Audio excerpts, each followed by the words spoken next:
नमस्कार, पद्मेश न्यूज में आपका स्वागत है। सबसे पहले रुक करते हैं आज की हेडलाइंस पर। किडनी चोर गैंग की अफवाह से दहशत के साए में जी रहे हैं कई गांव के लोग, जबकि ऐसी कोई घटना कहीं नहीं हुई। पद्मेश न्यूज की अपील, अफवाहों पर ना दें ध्यान। तहसीलदार और नायब तहसीलदार के हड़ताल पर जाने से ठप हुए तहसील कार्यालय के कामकाज। खुरसौड़ी सोसाइटी के कर्मचारियों पर किसान ने लगाया 10 क्विंटल चने का गबन करने का आरोप। संबल योजना के अंतर्गत हितग्राहियों को दिए गए चेक। और 15 जून को स्कूलों में मनाया जाएगा प्रवेशोत्सव, शुरू होगा स्कूल चले अभियान का दूसरा चरण। और अब समाचार विस्तार से। सोशल मीडिया व्हाट्सएप पर किडनी चोर गैंग की झूठी खबर ने लोगों का जीना मुहाल कर दिया है। हालांकि पुलिस प्रशासन द्वारा इस खबर का पूरी तरह से खंडन कर दिया गया है, फिर भी लोग डरे हुए हैं। खासकर ग्रामीण क्षेत्रों से रोज ही ऐसी खबरें आ रही है कि शाम के बाद से ही गांवों में सन्नाटा छा जाता है और लोग घर से बाहर ही नहीं निकलते। हालांकि अभी तक ऐसी कोई भी घटना नहीं हुई है, फिर भी ग्रामीण डरे हुए हैं।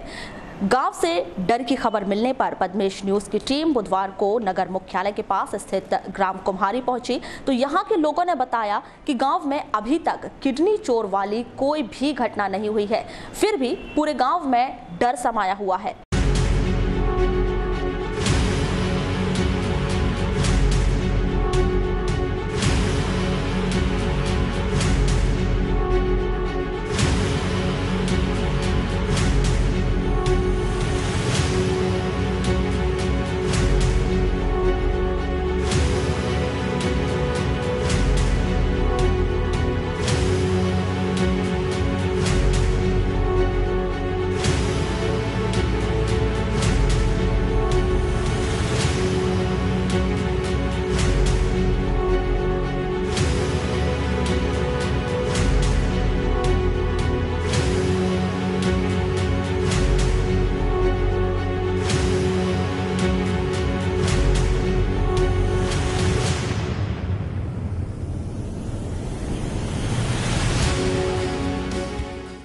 कुम्हारी गांव के वार्ड नंबर 12 निवासी हरिलाल बघेले का कहना है कि गांव के सभी लोग शाम 7:30 बजे खाना खाकर दरवाजा बंद कर घर के अंदर सो जाते हैं। मोहल्ले में क्या है, अभी जो है ये एक सप्ताह हो गया कम से कम, ये बड़ी कुम्हारी में हल्ला हो रहा है। बड़ी कुम्हारी में आता है मेरा भी वार्ड, तो ऐसी स्थिति बनी घरों में 7:30 बज गए तो लोग खाना खा के दरवाजे बंद करके अंदर हो जाते। रात में तो किसी की तबीयत भी खराब अगर हुई और किसी ने आवाज़ मारा तो कोई नहीं निकलने वाला, ये स्थिति बन गई। अच्छा, क्या वजह क्या लगती है, क्या है, किस बात के लिए वजह क्या है? लोग जैसे बताते हैं, नेट में देख ली लोगों ने, बोले कितने निकालते ऐसा करते वैसे करते करके, तो वही स्थिति में क्या भबक बन गई है। और कहीं बोले समनापुर में पकड़ा गया, कोई कहते सही वहाँ हमगाँव में घुस गए, ऐसे करते करते चल रही सब चलते, तो इसी कारण में लोग डर पड़े हुए हैं। लेकिन ऐसा कहीं हुआ है? अब ऐसा तो हम देखे तो नहीं, कहीं सुनने मिला है कि किसी के यहाँ से लापता कोई हुआ? कहीं सुनने या नहीं मिला है, सुनने नहीं मिला, लेकिन बताते बोले वहाँ से ऐसा हो गया, वहाँ कमलापुर में घुस गया तो हमगाँव में घुस गया। मतलब सुनी सुनाई बात है, सुनी सुनाई चल रही है, बाकी कहीं पकड़ा है नहीं, तो हम कैसे बोलते पकड़ा गया। मतलब दहशत बनी हुई, इससे दहशत बनी हुई। 7:30 बज गए तो लोग घर के अंदर घुस जाते। पर आप क्या मानते हैं, बात सही है कि गलत है? मैं भी तो सही मानता हूँ जी, अब हो ही रहा तो मानना पड़ेगा, हल्ला ही हो रहा तो मानना पड़ेगा, क्योंकि क्या डर हो गया। अभी हमारे यहाँ वार्ड नंबर 12 में परसों के दिन रात में स्कूल के पीछे ऐसे हल्ला हुआ तो पूरे छोटी कुम्हारी से कम 10-20 लोग आ गए, तो ऐसे दौड़े कर रहे लोग। 7:30 बज गए तो आदमी बिल्कुल अंदर हो जाते हैं। इसी तरह आवास टोली निवासी जीरन बाई का कहना है कि लोग डरे हुए हैं, वो खुद दूसरों के घर जाकर सो रहे हैं। कल की रात का परसों को दिन चादर बेचने आए तो 2 और घर पर 10-10 को देखे, और कल की रात का 8 हो गई। किसने देखा है? किसने देखा है? सब कोई उठे तो भाग गए ना, बड़ो पूरी मूल तो अपनी आँख से किसी ने देखा क्या? हाँ, भक्ता देखिए नहीं तला चाहे भगी तला का घर है। तो कब से ऐसा हल्ला चल रहा है? ये हल्ला तो परसों 3-4 दिन रहेगी, तो वो दूसरा बेचना है तो चादर तो तब परसों को काल की रात को धस गए। तो लोग वहाँ डर रहे हैं क्या? हाँ, डर रहे हैं। सोते नहीं? नहीं, मैं तो दूसरों को सोने दी, वहाँ टोली में सत्तर में बांधी मकान पर दूसरों को सोने। दूसरे क्या सोते हो? ऐसे और भी लोग? मैं अकेली है तो दूसरों को सोने। इस मामले में ग्राम पंचायत कुम्हारी की सरपंच के पति संतलाल उपवंशी कहते हैं कि गांव में ऐसी कोई भी घटना नहीं हुई है, फिर भी लोग डरे हुए हैं। उन्होंने बताया कि वे लोगों को समझा रहे हैं कि यह सब एक अफवाह है, इस पर ध्यान नहीं दें। दहशत तो फैली है लोगों को। क्या है, 8-15 दिन पहले व्हाट्सएप में दिया था, किसी तलवार से आदमी को मारते हुए, और वो व्हाट्सएप में बताया था कि किडनी और गुर्दा निकाल के बेच रहे हैं, मगर वो गलत है। 15 दिन से हल्ला चल रहा है देश भर, पूरा कुम्हारी से नहीं, पूरे बालाघाट जिला मध्य प्रदेश भर चल रहा है, जहाँ देखो वहीं, मगर ऐसा कुछ नहीं। हम भी दौड़ के देखें, जाके देखें, मगर कुछ दिखता ही नहीं, ना चोर दिखता ना कुछ दिखता, बस ज़बरदस्ती की हवा है लोगों को। तो लोगों को समझाइश दे रहे हैं कि इसके पीछे मत दौड़ो, आराम से सो, खाना खाओ, और चोर जब आएगा तो 12 बजे रात के बाद आएगा, सोने देगा लोग को, जब 7 बजे क्यों आएगा। ऐसा करके लोगों को समझाइश दे के वो समझा रहे हैं, इसलिए लोगों में शांति तो है ही। अच्छा, किसी ने लोगों ने देखा है क्या अभी तक? नहीं, आज तक किसी को नहीं देखा। हम भी दौड़ के देखे, ना चोर दिखता ना आदमी दिखता, कोई आदमी भी नहीं दिख रहे। इससे ऐसा है कि वो फालतू की अफवाह चल रही है बस। तो ऐसा इसी गांव में है कि नहीं, पूरे आजू बाजू का नहीं, बालाघाट जिले भर। मैं तो जहाँ तक रिश्तेदार है, इधर उधर से फ़ोन आ रहा है, कोई कहता है तुम्हारे यहाँ क्यों 2 आदमी लेके भगा करके पता चला। कल तो मेरे पास गुड्डू से फ़ोन आया कि बोले कुम्हारी से 2 आदमी लेके भगा, तो मैंने कहा गलत बात है। कहीं से फ़ोन आ रहा है कि कुम्हारी से लेके भगा, कहीं कह रहा है कि बगदारा से लेके भगा, कोई कह रहे हैं जरेरा से लेके भगा। ये सब फालतू की अफवाह है, यानी एक दूसरे के माध्यम से झूठी खबरें चल रही है। झूठी खबर, केवल झूठी खबर है। क्या अपील करना चाहेंगे आप? इसके लिए लोगों को समझाइश दे रहे हैं कि डरो मत, भयभीत मत हो, अपने काम धंधा से लगे रहो, इसके पीछे मत दौड़ो। ऐसा कुछ भी नहीं है, ऐसा कुछ नहीं, ज़बरदस्ती की हवा है। वहीं जनपद सदस्य प्रेमलाल दशहरे का कहना है कि यह खबर सिर्फ अफवाह है, फिर भी लोग डर रहे हैं। उन्होंने लोगों से अपील की है कि वह अफवाहों पर ध्यान न दें। अभी ये 8-15 दिन से चल रहा है हमारे यहाँ पे, और आजू बाजू के गांव में चल रहा है।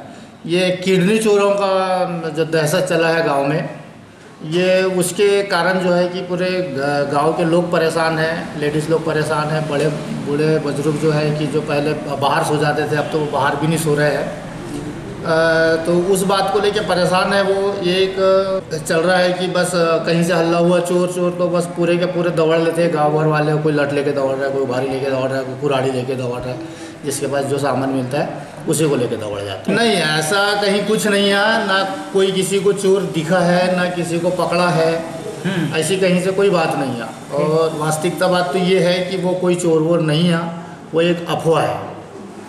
मैं आपके माध्यम से लोगों से अपील भी करना चाहता हूँ कि ये जो भय लोगों जो फैला रहे हैं और जो दौड़ रहे हैं एक दूसरे के ऊपर, तो ऐसे में क्या होगा, चोर तो कहीं और रह जाएगा, लेकिन वो गांव के लोग जो है कि एक दूसरे के हाथ में ऐसी स्थिति में मार खा जाएंगे। और या कोई दूसरे गांव से मेहमान आते हैं हमारे गांव में, वो टाइम बे टाइम लेट हो जाए, या कोई काम से आ रहा है वो लेट हो जाए, और जो भय चल रहा है, तो ऐसी स्थिति में जो है कि वो काफ़ी खतरा वाला जो है कि माहौल चल रहा है। ऐसी स्थिति में अगर कोई भी हमारे गांव में आ जाता है, या कोई नया आदमी आ जाता है, कोई जाना पहचाना वाला ना हो मान लो, तो वो ऐसे में गांव वाले के हाथ से जो है कि मार खा सकता है। तो मैं तो आपके माध्यम से ही अपील करना चाहूँगा पूरे बालाघाट के लोगों से, बालाघाट के आसपास आने वाले लोगों से, कि ये जो है कि एक अफवाह है, कोई चोर नहीं है, कोई किडनी चोर नहीं है। क्योंकि ये 15 दिन से ज़्यादा हो गया चल रहा है, और आज तक जो है कि कहीं कोई चोर पाया नहीं गया है, और ना ही किसी की किडनी गायब हुई है। तो ये एक अफवाह है। गांवों में फैल रही इन अफवाहों पर पद्मेश न्यूज की टीम सभी नागरिकों और ग्रामीणों से अपील कर रही है कि वे अफवाहों पर ध्यान ना दें, क्योंकि अभी तक ऐसी कोई भी घटना नहीं हुई है। वहीं कोई भी व्यक्ति लापता भी नहीं है, साथ ही ऐसी घटना की कोई रिपोर्ट किसी भी थाने में दर्ज नहीं हुई है, तो फिर डरने की क्या जरूरत है। ग्रामीणों को चाहिए कि वह स्वतंत्र रूप से बिना डर के अपनी दिनचर्या यथावत रखें और सामान्य जीवन व्यतीत करें। पद्मेश न्यूज की अपील है कि अफवाहों पर ध्यान ना दें, और हो सकता है कि अपराधी तत्व ऐसी अफवाह की आड़ में नाजायज फायदा उठा लें। इसीलिए अफवाहों से दूर रहकर जागरूकता का परिचय दें। किरनापुर एसडीएम को हटाए जाने की मांग को लेकर पिछले कई दिनों से जारी पटवारियों की हड़ताल कलेक्टर डीवी सिंह द्वारा दिए गए आश्वासन के बाद स्थगित कर दी गई है। आपको बता दें कि इस हड़ताल के दौरान जिले के पटवारियों ने अतिरिक्त हलकों का काम बंद कर रखा था। साथ ही असहयोग आंदोलन के तहत उनकी हड़ताल जारी रही थी। पटवारियों द्वारा की जा रही स्थानीय व प्रदेश व्यापी हड़ताल के संदर्भ में की गई चर्चा के दौरान मध्य प्रदेश पटवारी संघ के जिलाध्यक्ष गिरधारी भगत ने अपने विचार कुछ इस प्रकार व्यक्त किए। हमारी कलेक्टर महोदय के साथ में कल 12 तारीख को शाम को चर्चा हुई और चर्चा काफ़ी सौहार्दपूर्ण वातावरण में की गई। उनके द्वारा हमें बहुत अच्छा आश्वासन दिया गया और उनके द्वारा ये आश्वस्त भी किया गया कि भविष्य में आपके साथ में कोई गलत कार्रवाई नहीं होने दी जाएगी और जो भी यदि ऐसा लगा कि कार्रवाई करना जरूर होगा तो निश्चित रूप से उसको मैं स्वयं संज्ञान में लूँगा। और उन्होंने हमें अभयदान प्रदान किया और हम इतना कह सकते हैं कि बहुत अच्छे माहौल में चर्चा हुई। इन चर्चा के बाद में जो हमारी जो मुख्य रूप से बात थी, हम लोगों ने कलेक्टर साहब के सामने बात रखी कि सर हम आपकी बात पर विश्वास करते हैं हम हड़ताल वापस ले रहे हैं और निवेदन करना चाहते कि जो अभी हड़ताल चल रही थी उसको कार्यावधि माना जाए। तत्काल कलेक्टर साहब ने उसको कार्यावधि मान लिया तथा हमने ये भी निवेदन किया कि हमारे जो 2 साथियों पर विभागीय जांच संस्थित की गई है उसको किरनापुर से हटाकर अन्य अधिकारी से की जाए। उन्होंने तत्काल हमारी बात को मानते हुए तत्काल अन्य अधिकारी को विभागीय जांच संबंधित कर्मचारी की तरफ स्थानांतरित। कितने दिवसीय चली आपको? हमारी किरनापुर के साथियों द्वारा 27 दिन तक हड़ताल चली और पूरे जिले के पटवारी साथियों द्वारा 16 दिन हड़ताल चली। तो आप आश्वस्त हैं कलेक्टर साहब? देखिए, कलेक्टर हमारे परिवार के मुखिया हैं और यदि मुखिया हमें किसी बात पर आश्वस्त कर रहे हैं तो निश्चित रूप से हमारा कर्तव्य हो जाता है कि उनकी बात को। वारासिवनी के थाना परिसर में शांति समिति की बैठक हुई। पुलिस अधीक्षक जयदेवन ए, एसडीएम रोशन सिंह, नगर पालिका अध्यक्ष विवेक पटेल की प्रमुख उपस्थिति में हुई बैठक में ईद उल फित्र का पर्व शांतिपूर्वक और सद्भाव से मनाने की अपील की गई। बैठक में उपस्थित लोगों ने अपने सुझाव भी दिए।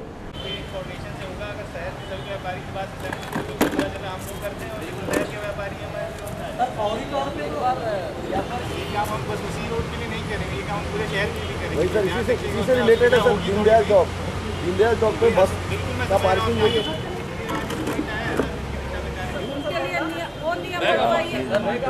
शासन से आदिवासी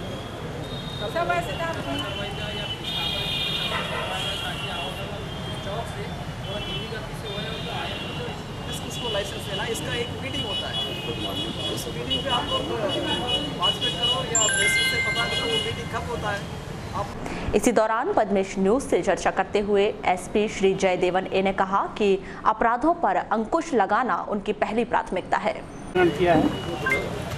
चुनौतियाँ तो बेसिकली क्राइम है, जो अपराध होते हैं, गंभीर अपराध जो पेंडिंग है वो सब निकाल करना है।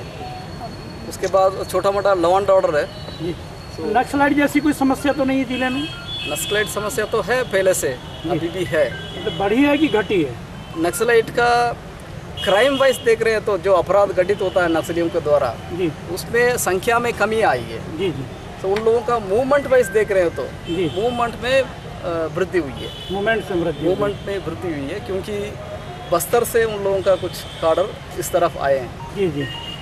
सो लेकिन हमारे साथ जो फोर्स है सीआरपीएफ और हॉक का फोर्स है, इनको लगा के काफ़ी नियंत्रण में रखे हैं। इसलिए अपराध भी पिछले 1 साल से अपराध कम हुआ है जी। उन लोगों का मूवमेंट बढ़ा है जी। और नगर ग्राम सुरक्षा समिति का आज जो शांति समिति बैठक हुई है ईद के पर्व के संबंध में, विभिन्न समस्याओं के संबंध में, क्या आशातीत परिणाम आएंगे? सभी समुदाय के लोगों से अभी बात हुई है और ईद में या रमज़ान में जी जो व्यवस्था पहले से था सो उसको हम चालू रखेंगे जी। और जो भी बात यहाँ ट्रैफिक लेके हुई है 8 से 12 तक क्या क्या व्यवस्थाएं लगना चाहिए, नगर पालिका के द्वारा क्या होना चाहिए, पुलिस के द्वारा क्या होना चाहिए, वो सब हम नोट कर लिए। इसका व्यवस्था हम कर लेंगे और शांतिपूर्वक रमज़ान को। एक और जिले के पटवारियों की स्थानीय स्तर पर शुरू की गई हड़ताल स्थगित हो गई है, तो वहीं दूसरी ओर उनकी प्रदेश व्यापी मांगों को लेकर की जा रही हड़ताल 28 मार्च से जारी है। पटवारियों की इसी हड़ताल के बीच अब तहसीलदार व नायब तहसीलदारों ने भी अपनी विभिन्न मांगों को लेकर मंगलवार से हड़ताल शुरू कर दी है। मध्य प्रदेश नायब तहसीलदार और तहसीलदार संगठन के प्रांतीय आह्वान पर जिले के सभी तहसीलदार और नायब तहसीलदार 15 जून तक सामूहिक आकस्मिक अवकाश पर चले गए हैं, जिसका सीधा असर जिले के आम नागरिकों, किसानों, मजदूरों व प्रमाण पत्र बनाने के लिए तहसील कार्यालयों के चक्कर काट रहे छात्र छात्राओं को हो रहा है। मैं यहाँ पे तहसील कार्यालय में एक निजी कार से आया था, जिसमें यहाँ पता चला कि समस्त तहसीलदार, नायब तहसीलदार सामूहिक अवकाश पर है, जिससे आम जनता को, सभी लोगों को काम में बहुत परेशानी हो रही है। सभी लोगों के जो काम है वो लंबित हो रहे, हो नहीं पाते। क्या वजह बताई जा रही है आपको? इनकी विभागीय, खुद की जो भी विभागीय मांग है उसको लेकर सामूहिक रूप से पूरे मध्य प्रदेश लेवल पे, भोपाल पे सभी लोग सामूहिक अवकाश पर है। और तहसील कार्यालय एक ऐसा कार्यालय कि हर आम आदमी को यहाँ पे प्रतिदिन कुछ ना कुछ कार्य से आना पड़ता है, चाहे वो किसी वर्ग का आदमी हो, व्यापारी हो, सरकारी कर्मचारी हो, छात्र हो या नागरिक हो, या जन्म प्रमाण पत्र बनाना, जो बनाना, तो हर आम आदमी को आज यहाँ परेशानी हो रही है, जिसके कारण सभी लोग यहाँ से निराश होकर लौट रहे हैं। जैसे अभी 3-4 दिन तक हड़ताल रहेगी तो फिर कैसा करेंगे आप? 3-4 दिन तक हड़ताल रहेगी तो आम जनता बहुत परेशान हो जाएंगे। हम प्रशासन से मांग करते हैं कि कोई ना कोई वैकल्पिक व्यवस्था बनाना चाहिए, जिससे कि आम नागरिकों को परेशानी उठाना न पड़े। मध्य प्रदेश नायब तहसीलदार व तहसीलदार संघ द्वारा 15 जून तक उनकी 8 सूत्रीय मांग पूरी न होने पर 25 जून से 9 जुलाई तक फिर से सामूहिक आकस्मिक अवकाश लेकर शासकीय कामकाज ठप करने की चेतावनी दी है और उसके बाद भी मांग पूरी न होने पर अनिश्चितकालीन हड़ताल किए जाने का ऐलान किया है। मेरा नाम मोनिका विश्वकर्मा है। मैं नायब तहसीलदार बालाघाट के पद सदस्य हूँ। मध्य प्रदेश नायब तहसीलदार एवं तहसीलदार संघ के आह्वान पर हम लोग 12 से 15 के बीच आकस्मिक अवकाश पर गए हैं। इसके बाद हम 25 जून से 9 जुलाई के बीच ईएल लेंगे और ये हम हमारी 8 सूत्री मांगों को लेकर हड़ताल पर गए हैं और इस दौरान हमने अपनी सारी जितना भी कोर्ट की कार्रवाई है सब कुछ बंद किया। सिर्फ हम निर्वाचन का कार्य देख रहे हैं और हमारी मांगों में मुख्य रूप से वेतन वृद्धि, पे ग्रेड में वृद्धि और नायब तहसीलदारों को वाहन सुविधा देना, राजपत्र दर्जा देना और इसके साथ ही सशक्त आरआई की शक्तियाँ वापस लेकर नायब तहसीलदारों को दी जाने की ये प्रमुख मांगें हमारे तरफ से रखी गई हैं। और शासन के द्वारा अगर ये मांगें नहीं भी पूरी की जाती हैं अभी तो 25 से 9 तक तो हम ईएल पर जाएंगे और उसके बाद अगर हम अनिश्चितकालीन पुलिस लाइन में खेली जा रही सब junior girls football state championship में बुधवार को 3 मैच खेले गए। पहले मैच में नरसिंहपुर की टीम ने होशंगाबाद की टीम को 4 गोल से हराया। दूसरे मैच में हरदा की टीम ने मंडला को 10 गोल से हराया। बुधवार को तीसरा मैच छिंदवाड़ा और देवास के बीच खेला गया। इसमें छिंदवाड़ा की टीम विजयी रही। चल आगे निकल गए, चल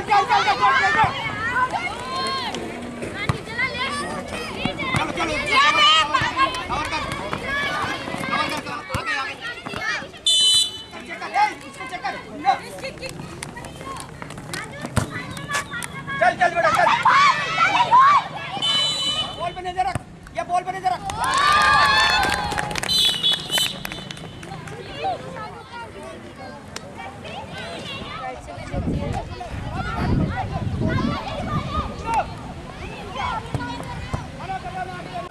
मैं Sunil Yadav, under 14 girls state championship का डायरेक्टर और डिस्ट्रिक्ट सेक्रेटरी बालाघाट। सर आज जो टूर्नामेंट जो खिलाया जा रहा है किस के बीच में खिलाया जा रहा है, कितने मैचेस हुए हैं अभी तक इस टूर्नामेंट के करीब कल से 4 मैच हो चुके हैं। आज सुबह होशंगाबाद और नरसिंहपुर के बीच पहला मैच खेला गया जिसमें नरसिंहपुर 4-0 से विजयी रहा और इससे सेकंड सेशन का दूसरा मैच जो खेला गया वो छिंदवाड़ा नहीं हरदा और मंडला के बीच खेला गया जिसमें हरदा 10-0 से विजय रही और ये तीसरा मैच खेला जा रहा है छिंदवाड़ा और देवास के बीच में, जिसमें अभी 1-0 से छिंदवाड़ा ने बढ़त बना रखी है। सर ये नॉकआउट सिस्टम है या लीग? ये नॉकआउट मैचेस खेले जा रहे हैं और नॉकआउट के माध्यम से 16 को सेमीफाइनल और 17 को फाइनल मैच खेला जाएगा। सर कितनी टीमों ने हिस्सा लिया है इसमें? अभी तक 12 टीमों ने हिस्सा लिया है, 12 डिस्ट्रिक्ट पार्टिसिपेट कर रहे हैं इसमें। सर क्या इसमें बच्चों को प्रदर्शन देख करके उनको सिलेक्ट भी कर रहे हैं? हाँ, इसमें मुख्य इस टूर्नामेंट कराने का है कि कृषि मंत्री गौरीशंकर बिसेन की जानिब से मंगलवार को भरवेली जामा मस्जिद में रोजा इफ्तार कार्यक्रम का आयोजन किया गया। आयोजित इस कार्यक्रम में भरवेली, हीरापुर सहित अन्य आसपास के ग्रामीणों ने मंत्री बिसेन के साथ रोजा इफ्तार किया। साथ ही देश में अमन, चैन, शांति की सामूहिक रूप से दुआएं मांगी गईं। इफ्तार के बाद मगरिब की नमाज अदा कर रोजेदारों ने सामूहिक रूप से भोजन ग्रहण किया। इफ्तार के अवसर पर अल्पसंख्यक आयोग के जिला अध्यक्ष अनीस मेमन ने बताया कि बालाघाट विधानसभा क्षेत्र में मंत्री बिसेन द्वारा रोजा इफ्तार कार्यक्रम का आयोजन पहली बार किया गया है, जिसमें उन्होंने शिरकत की है। करीब 4 जगह रोजा इफ्तार का प्रोग्राम किया था। इस साल ये पहला प्रोग्राम है हमारे द्वारा, माननीय गौरीशंकर बिसेन जी के द्वारा, जो बालाघाट जिले में यानी अपने बालाघाट विधानसभा में हो रहा है। और बाकी तो मेरे को इस बार इस जिले के अंदर मैं अल्पसंख्यक मोर्चे में भी रहा हूँ, मेरे अल्पसंख्यक मोर्चे में रहते हुए भी इफ्तार के प्रोग्राम होते रहते थे। ये पहली बार हो रहा है कि इतनी लंबी रिक्त स्थान होने के बाद ये प्रोग्राम किया जा रहा है। गौरीशंकर बिसेन जी को धन्यवाद देता हूँ, उनका इस्तकबाल करता हूँ। और आप सभी रोजदारों से मेरी गुजारिश है कि माह रमजान का आखिरी असरा चल रहा है। कल हमने सबे कदर मनाई है। हमें और आपकी मस्जिद के अंदर में जो इंतजामिया कमेटी के लोग हैं, ये लोग इसी तरीके से आप लोगों की खिदमत करते रहें और आप लोग मस्जिदों को आबाद करते रहें और दुआओं में हमें याद रखें।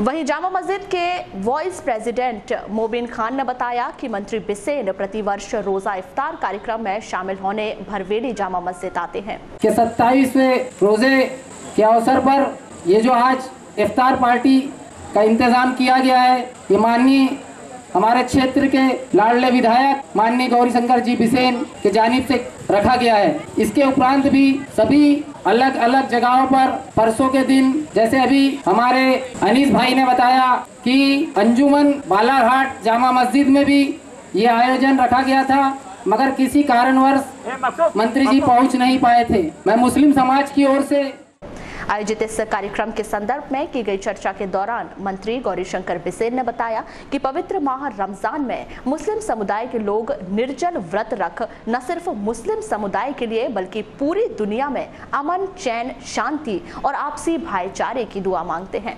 रमजान शरीफ का अत्यंत ही पवित्र मास होता है, जिसमें हमारे मुस्लिम भाई पूरे दुनिया के जहाँ जहाँ बसे हैं सब लोग बड़ा तपस्या का व्रत करते हैं। निर्जला सूर्य उदय और सूर्यास्त के बीच निर्जला व्रत करना बहुत बड़ी तपस्या है और लगातार 1 माह। और जन कल्याण की प्रार्थना करते हैं, सभी सुखी रहें, सभी निरोगी रहें, सबका कल्याण हो। इस पवित्र भाव से जो 1 मास का है अनवरत व्रत होता है, वास्तव में मैं हर वर्ष भरवेली में, बालाघाट में समय निकालकर अपने मुस्लिम भाइयों के बीच में जाने का प्रयास करता हूँ। मेरा चेहरा नहीं दिखता। हमने आज वारासिवनी के एसएसपी कॉलेज में पिछले 52 वर्षों से संचालित एलएलबी कोर्स इस वर्ष से बंद किए जाने से कोर्स के छात्र छात्राओं में भारी आक्रोश रहा। इस आक्रोश को दर्शाते हुए इन छात्रों ने कांग्रेस के युवा ब्रिगेड के ब्लॉक अध्यक्ष मिलिंद नकपुरे के नेतृत्व में प्राचार्य डॉक्टर सरिता कोल्हेकर को एक ज्ञापन सौंपा।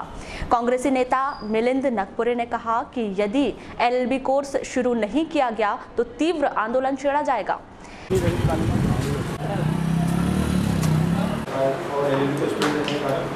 आज हम लोग आपको एक छुट्टी मांग को लेकर के भेजे कि एलएलबी में जिसके बाद 10 बच्चों ने रजिस्ट्रेशन करवाया है। कोर्स है और हमारे पास कम बच्चे अगर आते हैं तो उतना पैसा नहीं हो पाता है जनता फीस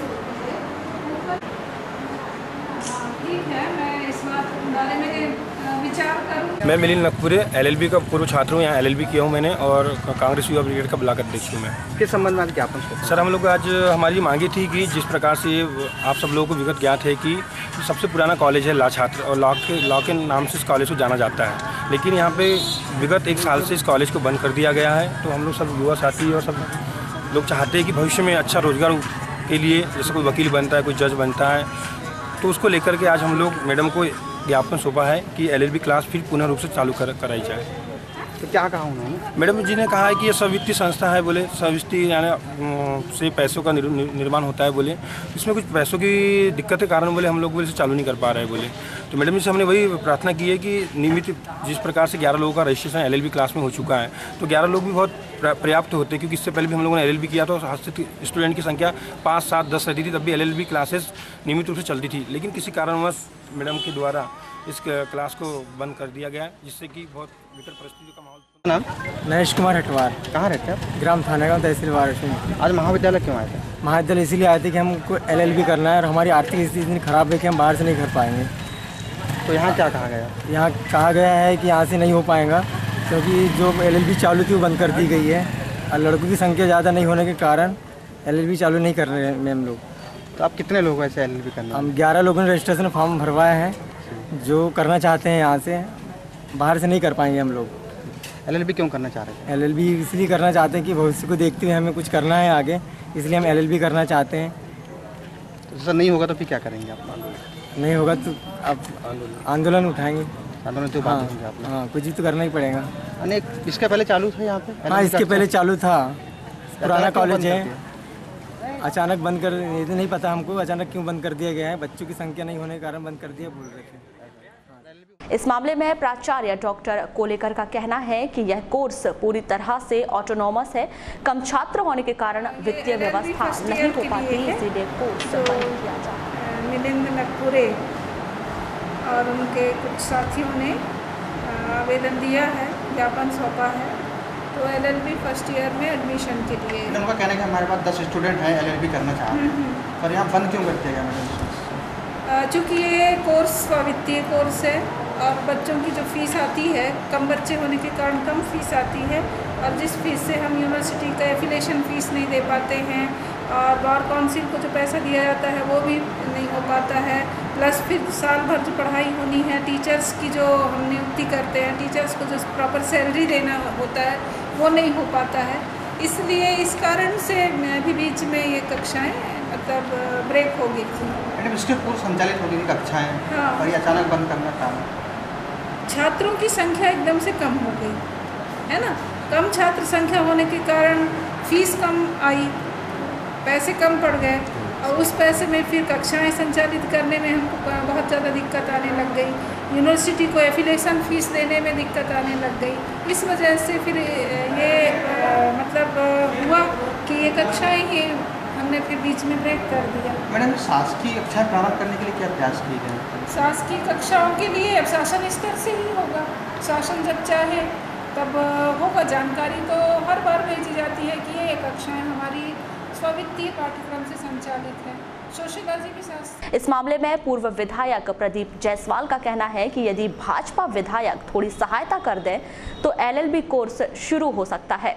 ये हमारा जो दुर्भाग्य हमारे वार्षिक क्षेत्र का, जन भागीदारी समिति बनी है। जन भागीदारी समिति में अध्यक्ष जो है बीजेपी के विधायक डॉक्टर योगेंद्र निर्मल है, और जन भागीदारी समिति में बच्चों के माध्यम से, फीस के माध्यम से और चंदे के माध्यम से काफ़ी पैसा उसमें आता है। जो 52 साल से एलएलबी क्लास चल रही थी, हमारा महाविद्यालय जिले का सबसे पुराने महाविद्यालय में एलएलबी पूरे जिले में बात करता मैं सिवनी मंडला आजू बाजू में 1200 से तैयार हो गई। ये हमारे गर्व की बात थी, लेकिन उस ऐतिहासिक धरोहर को हम बचा नहीं सकते सिर्फ पैसे के कारण। बीजेपी की सरकार यहाँ पर है, बीजेपी की सरकार के विधायक बैठे हैं, जन भागीदारी के अध्यक्ष बैठे हैं, तो थोड़ा बहुत सहायता अगर कर देते तो आज भी एलएलबी क्लास आज भी वार्षिक में चलते रहते। आज भी हमारे बच्चे एडमिशन लेने तैयार हैं। अगर एडमिशन चलता रहे तो बालाघाट, कटंगी, सिवनी, मंडला, बाहर के लोग आके भी एलएलबी करते हैं, लेकिन सिर्फ संकीर्ण मानसिकता के चलते जन भागीदारी में जितना पैसा आ रहा है उसको ताला मार कर रख दिया गया है। जन भागीदारी का जब मैं अध्यक्ष था तो जन भागीदारी के माध्यम से गरीब बच्चों को मदद करता था, उनकी फीस में 50% कटौती करता था और 50% जन भागीदारी से देता था। कई बच्चों को तो मैंने फ्री में एडमिशन करा पाता था। जन भागीदारी का मतलब ये होता है, हमारे क्लास लगाने के लिए जगह नहीं होती थी तो जन भागीदारी से हमने कमरे बनवाए। वहीं भाजपा विधायक और कॉलेज की जनभागीदारी समिति के अध्यक्ष डॉक्टर योगेंद्र निर्मल का कहना है कि कम छात्र होने के कारण वित्तीय भार अधिक आता है। उन्होंने LLB कोर्स करने वाले छात्रों को सलाह दी है कि वे एंट्रेंस एग्जाम पास कर निःशुल्क शिक्षा प्राप्त कर सकते हैं। अभी बंद करने की स्थिति में ऐसा है, कम बच्चे एडमिशन लेते हैं और हम अन्य फैकल्टी से जन भागीदारी इकट्ठा करके और लामे लगाते हैं। इसके रजिस्ट्रेशन के लिए पैसा लगेगा, यहाँ तो जन भागीदारी में इनको फीस पटाना पड़ेगा, लेकिन एंट्रेंस से जब लामे जाएंगे तो मेधावी छात्रों का पूरा फीस शिवराज सिंह माननीय मुख्यमंत्री जी पैसा पटाएंगे। भारतीय जनता पार्टी सरकार मध्य प्रदेश उनका फीस का पूरा पैसा देगी। रह जाता है सवाल इस बात का कि इसको कहीं ना कहीं शासकीय करने का प्रयास करना चाहिए था, लेकिन अब आप ही बता रहे हो कि 52 वर्ष से चल रहा है, तो 52 वर्ष पहले मैं नहीं था। लालबर्रा के आमाटोला में भी हित लाभ वितरण कार्यक्रम हुआ। यहां जिला पंचायत अध्यक्ष श्रीमती रेखा बिसेन और जिला पंचायत सदस्य झाम सिंह नागेश्वर की प्रमुख उपस्थिति में हितग्राहियों को चेक और उज्ज्वला योजना के तहत गैस कनेक्शन दिए गए।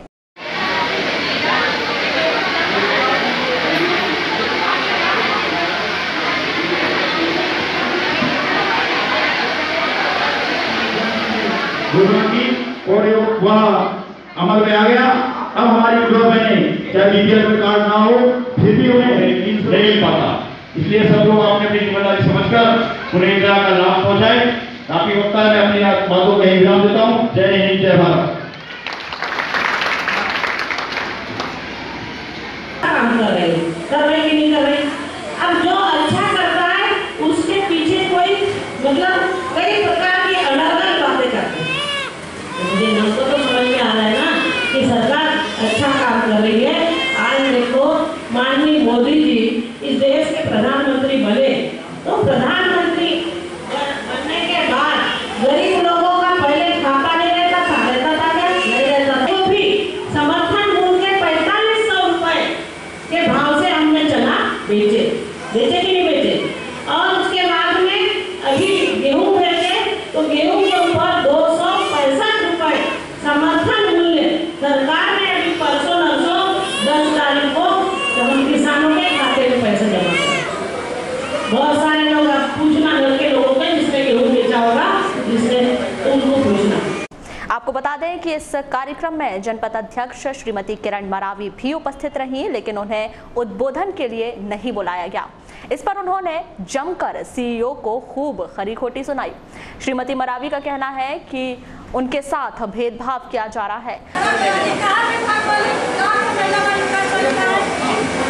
आइए बुलाइए अंदर। राजकुमार देव प्रसाद का हो गया क्या भैया? आज असंगठित मजदूर श्रमिक योजना के तहत संबल योजना के तहत मुख्यमंत्री जी का जो जनपद पंचायत लालबर्रा में कार्यक्रम रखा गया था, चूँकि उच्च न्यायालय के आदेश अनुसार आज जनपद अध्यक्ष की जो अवहेलना की गई, मैं ये समझती हूँ कि उच्च न्यायालय के आदेश की अवहेलना की गई।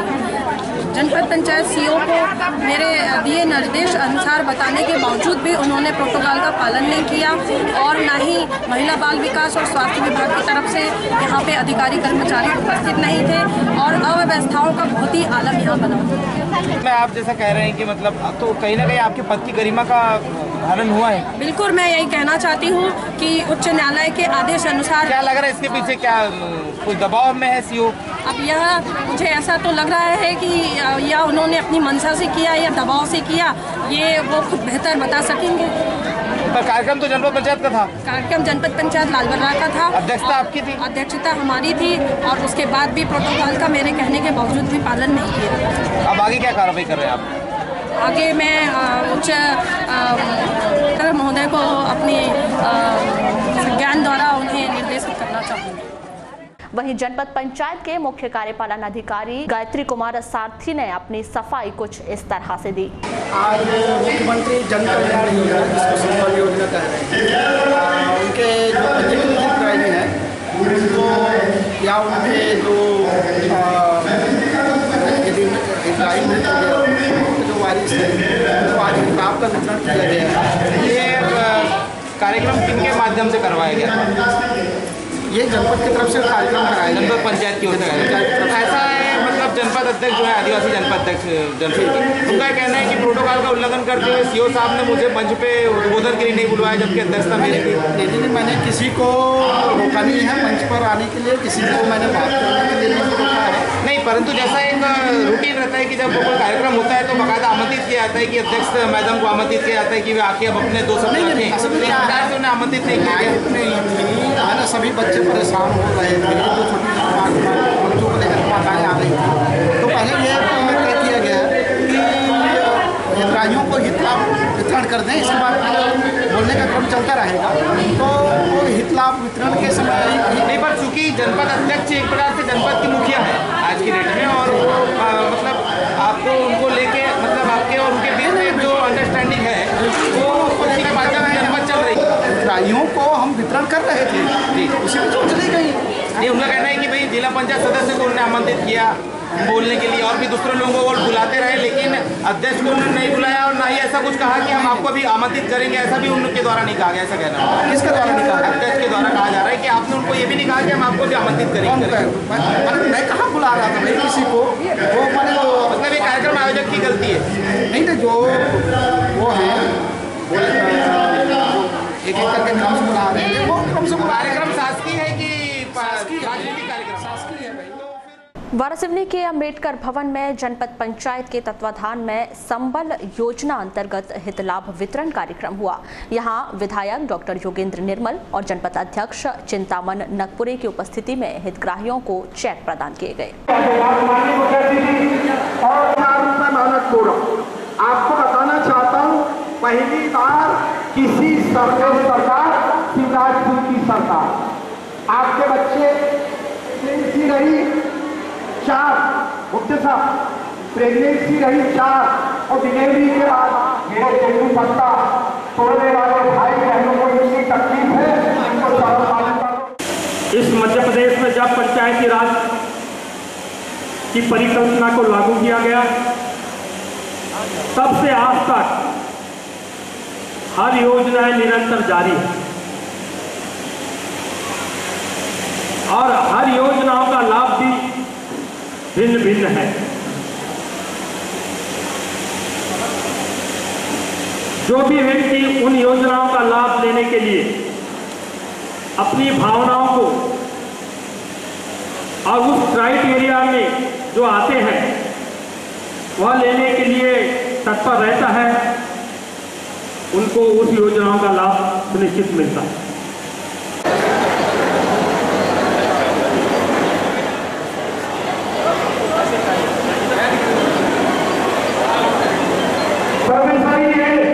आज ये मुख्यमंत्री असंगठित कामगार योजना में जिन लोगों का रजिस्ट्रेशन हुआ है, उनको आज जो सामान्य मृत्यु में जिनका मृत्यु हुआ उनको 2 लाख के चेक दिए, जो दुर्घटना में मेरे 4 लाख, और श्रमिकों का जिनका पंजीयन किया उनको प्रमाण पत्र, पट्टे, और जो प्रसूति योजना है उसके 16,000 रुपये के चेक, कल्याणी योजना के चेक, इस तरीके से असंगठित मजदूर में जितना भी लाभ माननीय मुख्यमंत्री शिवराज जी के द्वारा दिया गया है उसका सबका आवंटन किया गया है। यहाँ मंच से उन सबको प्रमाण। वारासिवनी में भी तहसीलदार और नायब तहसीलदार हड़ताल पर चले गए हैं, जिससे तहसील के सभी कार्य ठप हो गए हैं, जिससे लोगों को भारी परेशानी हो रही है।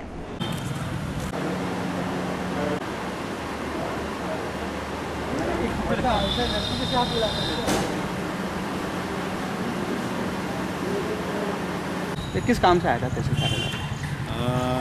मैं आया था भैया, मैंने सीमांकन के लिए आवेदन लगाया था। एक प्रॉपर्टी थी, उसमें कुछ डिस्प्यूट था, सीमांकन के लिए आवेदन लगाया था तहसीलदार साहब के। आया तो पता चला कि तहसीलदार और नायब तहसीलदार की हड़ताल चल रही है उत्तर प्रदेश में।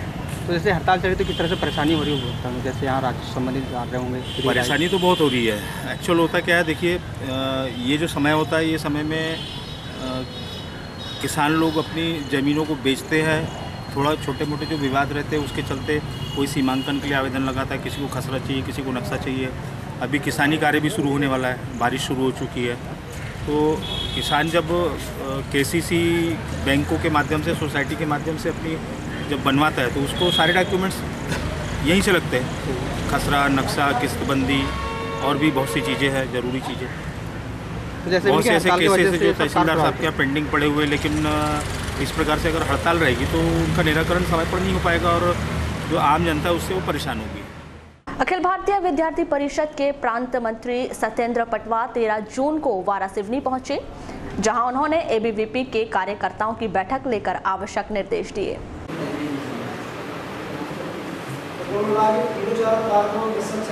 चर्चा हुई है क्योंकि ये छात्र सहायता समाधान हम इसलिए करते हैं कि दूर दराज ग्रामीण क्षेत्रों से सारे विद्यालयों में अपना जो बैनर है ना, अखिल भारतीय विद्यार्थी के पास रहे, सब वो भी नहीं कर रहे हैं। जो विद्यार्थी आ रहे हैं अपने ग्रुप के साथ उनकी कौन कौन सी समस्याएं उनको नोट करके अपने संबंधित कार्यकर्ता के आज अखिल भारतीय विद्यार्थी परिषद का भी हमारे आगामी कार्यक्रमों की दृष्टि से पूरे प्रांत में प्रवास चल रहा था, तो उसी के में तभी मेरा विभाग का प्रवास चल रहा था। कल सिवनी था, आज बालाघाट। अभी हमारा 16 से 19 प्रांत का अभ्यास वर्ग टीकमगढ़ में है। तो जो अपेक्षित कार्यकर्ता हैं, यहाँ की जिला समिति है, उसकी एक बैठक थी। और अभी आगामी समय में हमारे 3 बड़े कार्यक्रम हैं। एक 9 जुलाई विद्यार्थी परिषद का स्थापना दिवस, दूसरा एक सेल्फी विद कैंपस। पूरे देश भर में हमने एक बड़ा अभियान लिया है। सारे विद्यालय, महाविद्यालय, ऐसे ग्रामीण क्षेत्र के विद्यालय जहाँ तक हम नहीं पहुँच पा रहे थे, ऐसे विद्यालयों में जाके एक सेल्फी के माध्यम से ज़्यादा लोगों को जोड़ना और वैसे स्थानों की समस्याओं को समझने का एक प्रयास। एक तीसरा हमारा कार्यक्रम, अभी छात्र संघ चुनाव भी आने वाले हैं और एक हमारा भी सब अनुभूति के माध्यम से एक हमने असेंबली का कार्यक्रम किया था, उसका एक अनुवर्तन का कार्यक्रम। ऐसे महाकौशल प्रांत के हमारे पूरे 69 ऐसे गाँव में जाकर 24,000 विद्यार्थी संपर्क परिवारों से संपर्क, एक ऐसा हमने प्रयास किया था। तो ऐसा पूरे इन विषयों को लेकर अभी पूरे प्रांत में प्रवास चल रहा है। आज हमारे यहाँ की जिले की समिति की और हमारे जिले की एक बैठक थी, तो आगामी इन सब विषयों में यहाँ पे चर्चा हुई है। क्या दिशा निर्देश दिए? वारासिवनी की जामा मस्जिद में 12 जून की शाम विधायक डॉक्टर योगेंद्र निर्मल द्वारा रोजा इफ्तार का आयोजन किया गया। इसमें बड़ी संख्या में रोजादार शामिल हुए।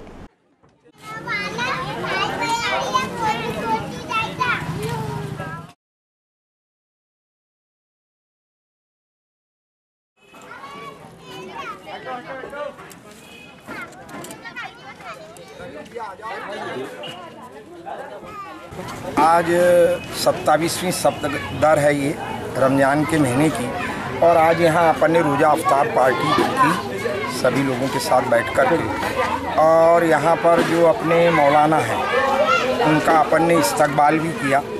आज हमारे सदर के अध्यक्ष गुरुजी ने बहुत ही अच्छा कार्यक्रम पहली बार आपने आयोजित किया, और जैसा विधिवत करना चाहिए वो कार्यक्रम हुआ।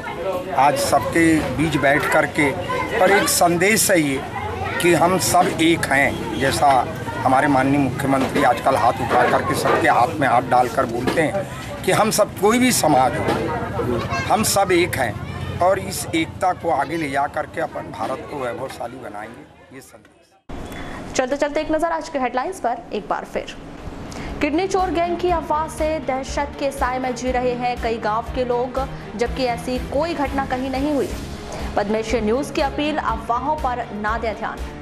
तहसीलदार और नायब तहसीलदार के हड़ताल पर जाने से ठप हुए तहसील कार्यालय के कामकाज।